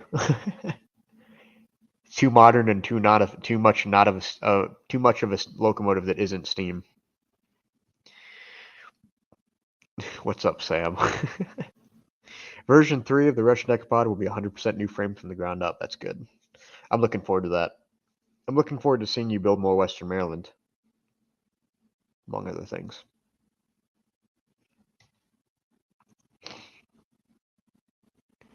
Said Russian Decapod, imagine some giant green Soviet thing. Nah, it's not like the AA-20. Actually something usable.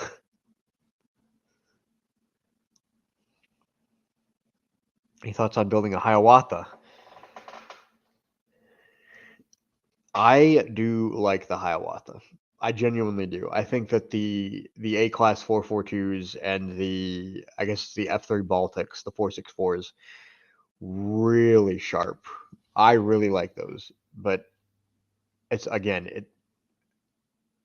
when am I going to get to it? I really wish that I could. But I don't think it's anytime at all soon. So anyways.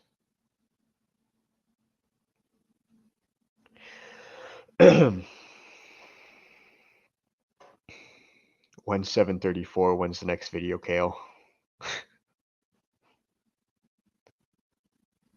Yeah, Kale, when is 734 coming? Oh, we already talked about that, but I'm just giving you a hard time on purpose.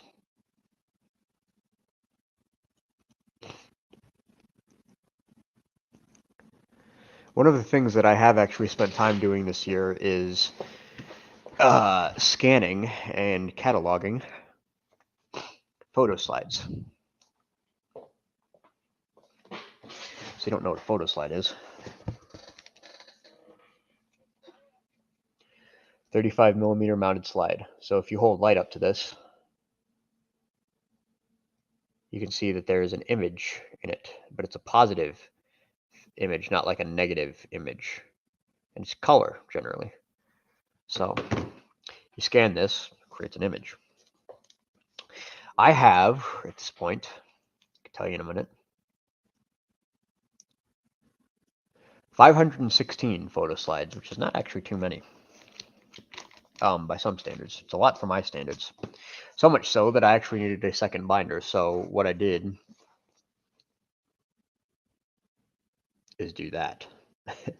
Go on Holland Collection 35mm photo slides, book 1. Focus. Focus. There it is. 500 photo slides in this binder. Recently acquired the second binder, which is over here. I haven't scanned all of those yet, but I have 516 scanned and cataloged. So when I mean cataloged, I've got another spreadsheet open, said number of the slide, the reporting mark of the equipment, the builder of the equipment, type, model, locomotive and car number, date, the date on the slide, the location, who the photographer was, any text on the slide mount, and the notes, which is usually a description of the photograph. So it takes a while to get through 500 photo slides, 500 or more photo slides. But I've got some really good photo slides in my collection. You see, I'll pull up one of them just for cuz. So I always watermark mine because I don't want people to steal them. But I'm comfortable enough showing off a couple of the ones that I've actually published on social media in some places. So if I could do the screen share thing again, there you go.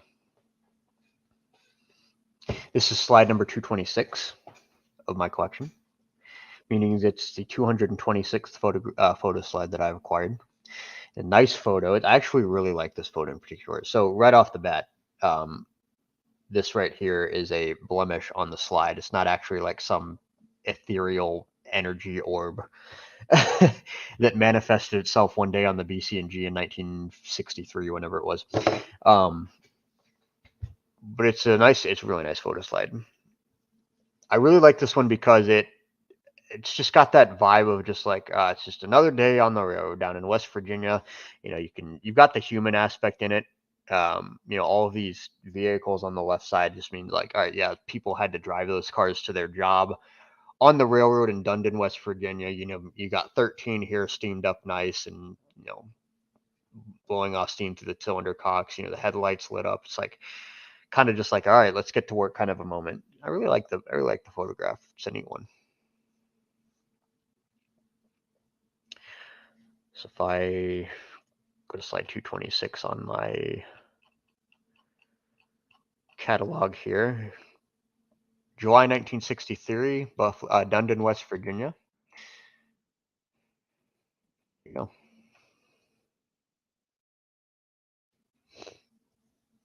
Let's see. Any passenger cars soon?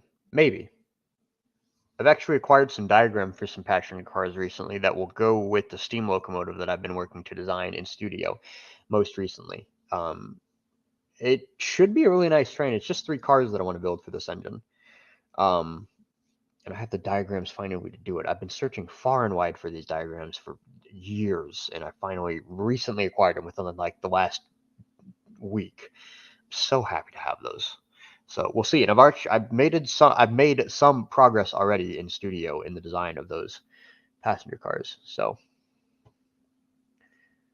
making some progress. But so yes, I would like to have some new passenger cars at some point. H220, largest non-articulated steam locomotive in the Southern Hemisphere. Time to Google.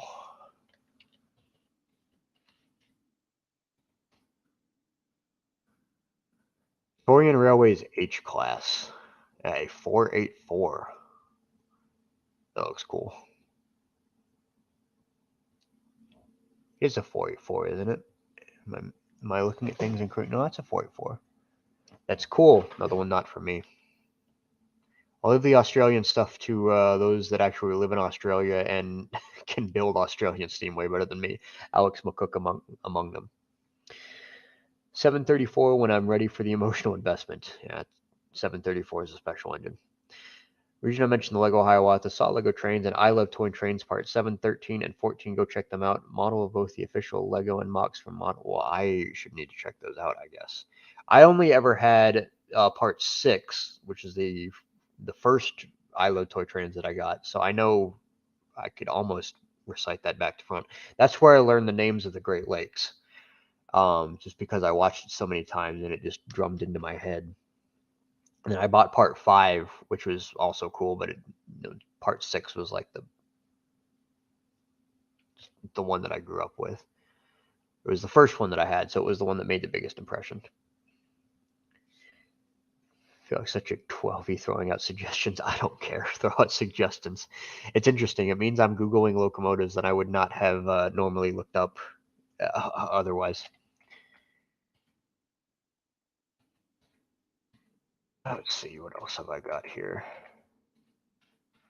I want to give away all the good stuff, but I can show off a couple more photo slides.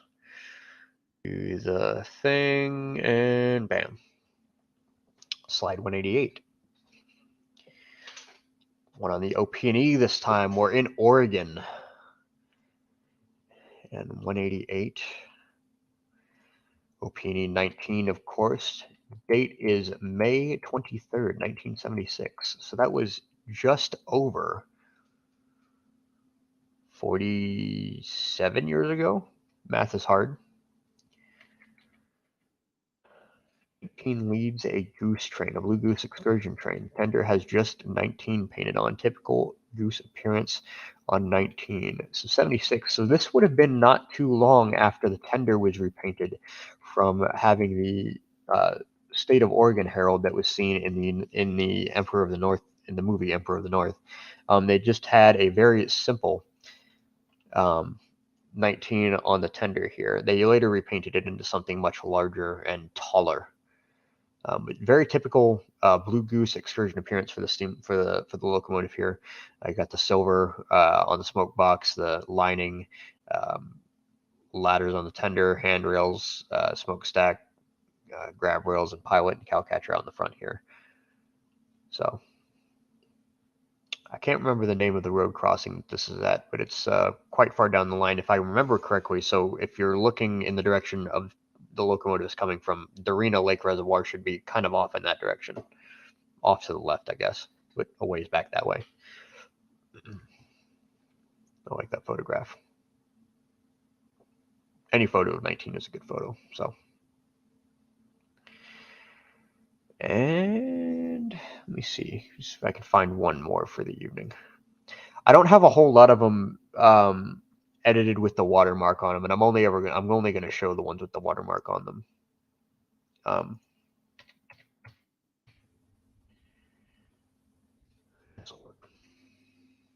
Do the screen share thing. Another one of 19. Now we are at Darina Lake Reservoir. So date on this one is slide 318 in my collection.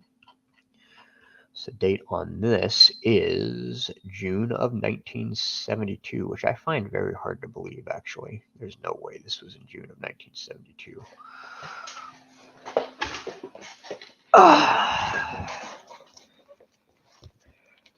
20, 40, 60, 80, 100, 120, 140, 160, 180, 200, 220, 240, 260, 280, 300.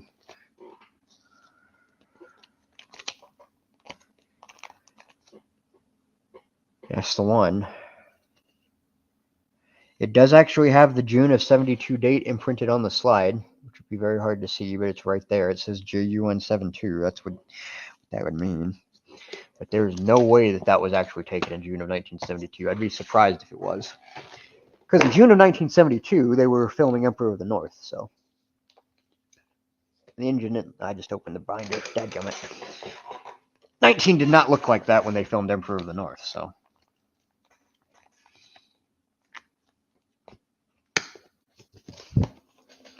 But anyways, another passenger train on the OP&E.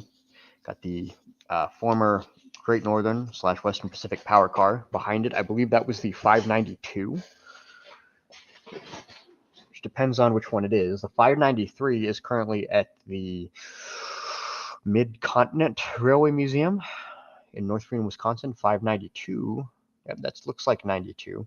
592, I'm pretty sure, if memory serves, is actually the heater car at the Oregon Rail Heritage Center. Painted up in daylight colors and named Little Boy after the atomic bomb, I believe. Great photo. There you go. I don't know who made the first 8-wide Lego train. No idea. Ontario, Erie, Michigan, and Superior. What about Huron? I remember correctly, it's Superior, Michigan. No, that can't be right. Maps, and I'm not going to look at the names and try and remember what order they're in. Superior, Michigan. Yep, Huron, Erie, Ontario. So I was right. Superior, Michigan, Huron, Erie, Ontario. I Love Toy Trains was such a cool video series. Forgot to mention part 7 has a Lego train pin segment. So steam era rotary snowplow with operating blade. That is pretty cool. TM Books and Videos YouTube channel, just in case. All right, I will hopefully remember to take a look at that after tonight. Enjoying the conversation, guys. Hope you are too. It's exactly why I think it's the perfect time to stream, because people just come hang out and chat, ask questions. We look at steam locomotives on the internet. Nothing wrong with that. Oh man, I am tired though. I probably will not stream for too much longer. So, anyways.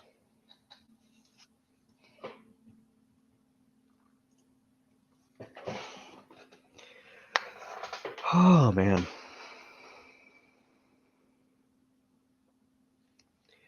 That is just about all the conversation I have, though, guys.